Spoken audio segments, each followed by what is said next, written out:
كان بيننا الحبيب لدنا القاسي والقريب من طيبة قبل المغيب طالبا قرب الحبيب.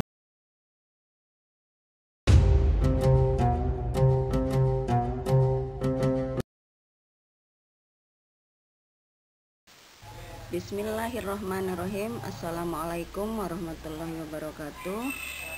Selamat bergabung dalam pembelajaran pendidikan kewarganegaraan bersama saya Hujaimah SPD dari MAN 1 Lombok Timur dalam materi PKN kelas 10 KD 1 menganalisis nilai-nilai Pancasila dalam kerangka praktik penyelenggaraan pemerintahan negara. Selamat bergabung. Adapun tujuan pembelajaran kita kali ini, yang pertama, siswa akan dapat menjelaskan pengertian kekuasaan. Yang kedua, mengidentifikasi macam-macam kekuasaan.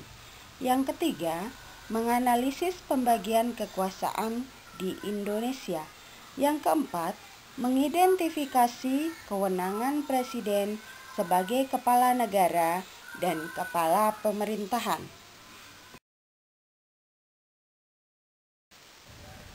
Untuk materi pertama, kita akan membahas macam-macam kekuasaan negara. Tetapi sebelumnya, kita lihat dulu pengertian kekuasaan. Secara sederhana, kekuasaan dapat diartikan sebagai kemampuan seseorang untuk mempengaruhi orang lain supaya melakukan tindakan-tindakan yang dikehendaki atau diperintahkannya. Kita lihat pembagian kekuasaan menurut ahli. Menurut John Locke, kekuasaan negara dapat dibagi menjadi 3 kekuasaan. Yang pertama, kekuasaan legislatif, yaitu kekuasaan untuk membuat atau membentuk undang-undang. Yang kedua, kekuasaan eksekutif, yaitu kekuasaan untuk melaksanakan undang-undang, termasuk kekuasaan untuk mengadili setiap pelanggaran terhadap undang-undang. Yang ketiga, kekuasaan federatif, yaitu kekuasaan untuk melaksanakan hubungan luar negeri. Selanjutnya kita bahas pembagian kekuasaan menurut Montesquieu yang sering dikenal dengan teori trias politika. Montesquieu membagi kekuasaan menjadi 3 bagian. Yang pertama, kekuasaan legislatif, yaitu kekuasaan untuk membuat undang-undang. Yang kedua, kekuasaan eksekutif, yaitu kekuasaan untuk melaksanakan undang-undang. Yang ketiga, yaitu kekuasaan yudikatif, yaitu kekuasaan untuk mempertahankan undang-undang, termasuk kekuasaan untuk mengadili setiap pelanggaran terhadap undang-undang.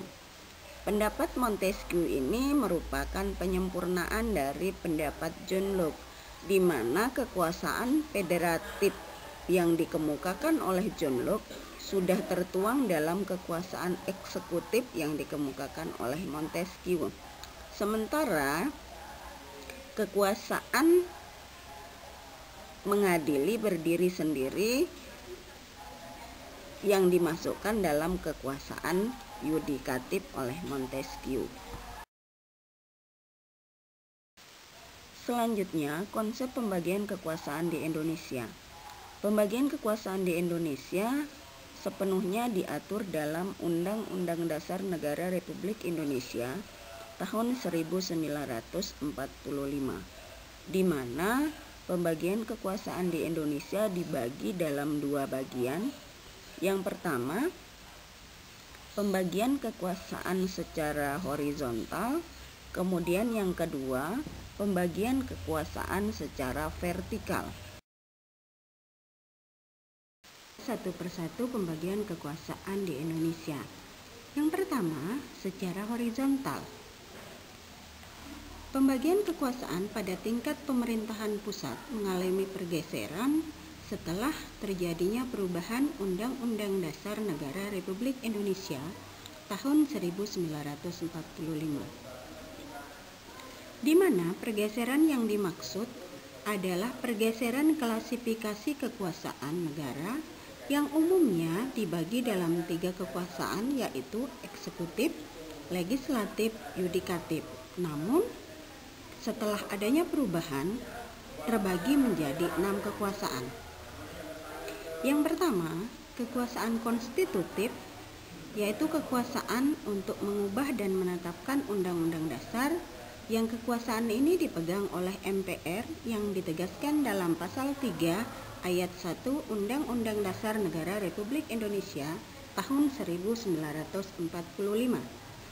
Yang kedua, kekuasaan eksekutif, kekuasaan untuk menjalankan undang-undang dan penyelenggaraan pemerintahan negara, di mana kekuasaan ini dipegang oleh Presiden seperti yang ditegaskan dalam pasal 4 ayat 1 Undang-Undang Dasar Negara Republik Indonesia tahun 1945.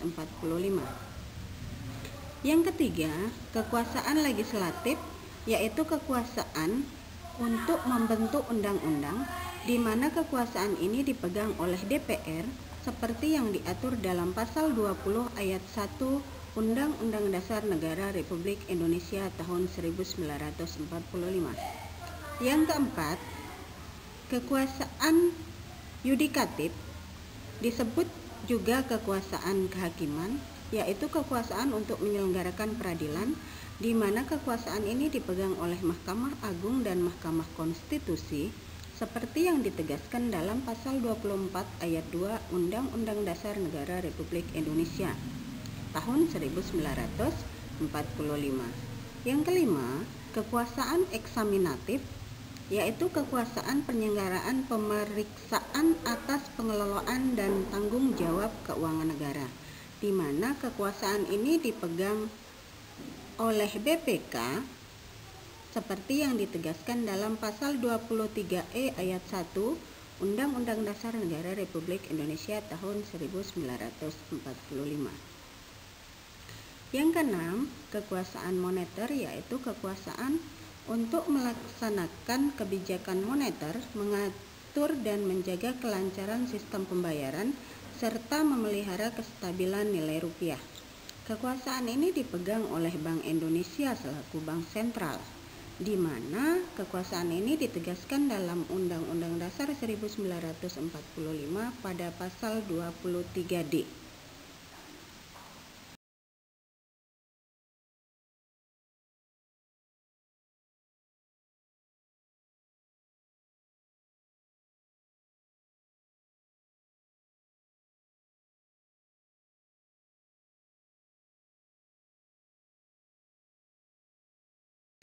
Yang kedua, pembagian kekuasaan secara vertikal merupakan pembagian kekuasaan menurut tingkatannya, di mana pembagian kekuasaan ini terjadi antara beberapa tingkatan pemerintahan.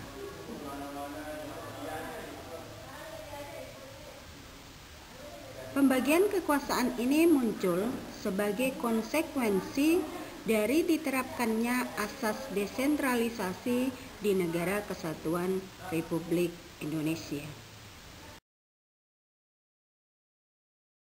Ya, kita akan membahas kewenangan Presiden sebagai kepala pemerintahan dan kepala negara.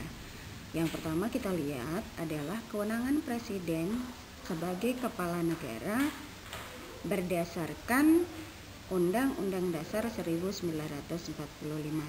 Yang pertama, memegang kekuasaan yang tertinggi atas Angkatan Darat, Angkatan Laut, dan Angkatan Udara, diatur dalam pasal 10.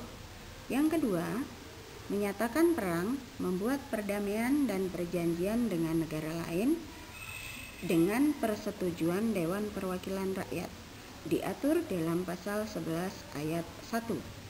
Yang ketiga, membuat perjanjian internasional lainnya dengan persetujuan Dewan Perwakilan Rakyat, diatur dalam pasal 11 ayat 2. Yang keempat, menyatakan keadaan bahaya, diatur dalam pasal 12. Yang kelima, mengangkat duta dan konsul, di mana dalam mengangkat duta, Presiden memperhatikan pertimbangan Dewan Perwakilan Rakyat, diatur dalam pasal 13 ayat 1 dan 2.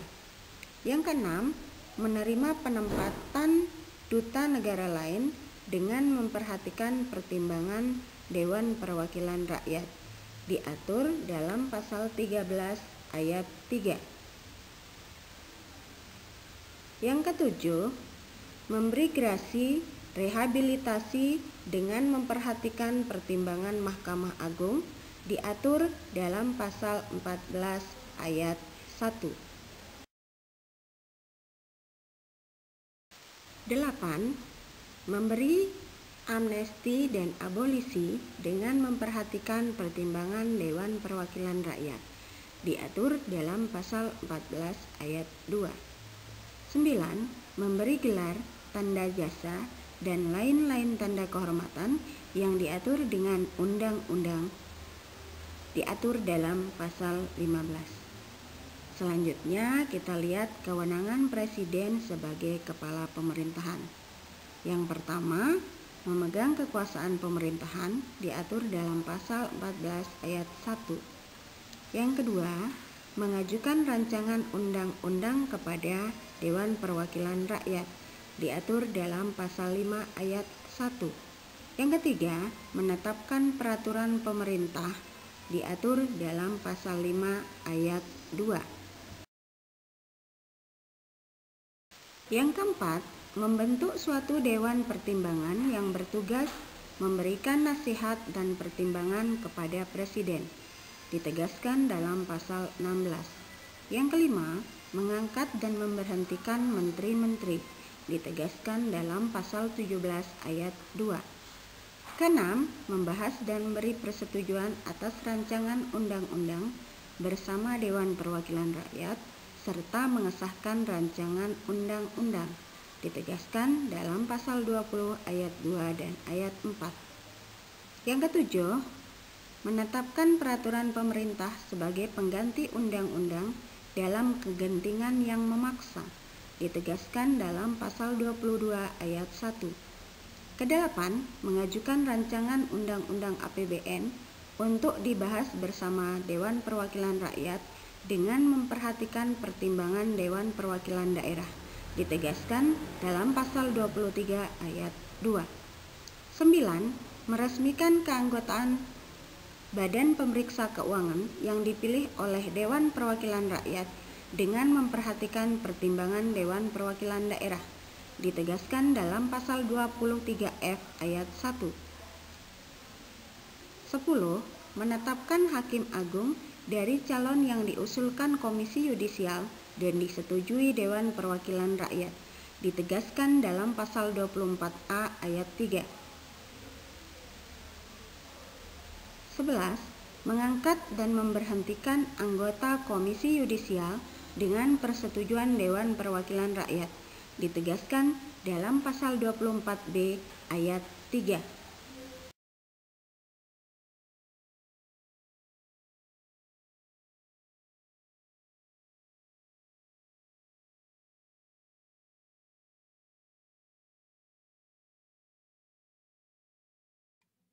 لو كان بيننا الحبيب لدنا القاسي والقريب من طيبة قبل المغيب طالبا قرب الحبيب بقربه النفس تطيب وتدعو الله فيجيب أنوار طه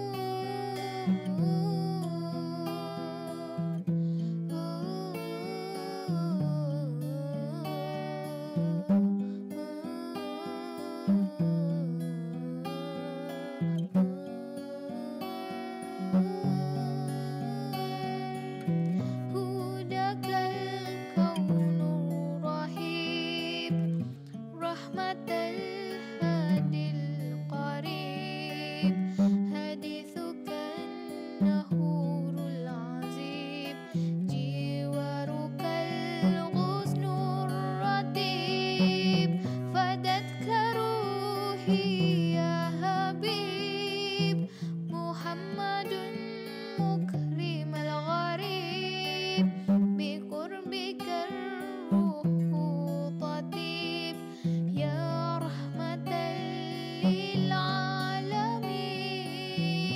يا حبيبي يا محمد يا طبيبي يا ممجد أنت ذو الفضل المؤيد جل من صلى عليه.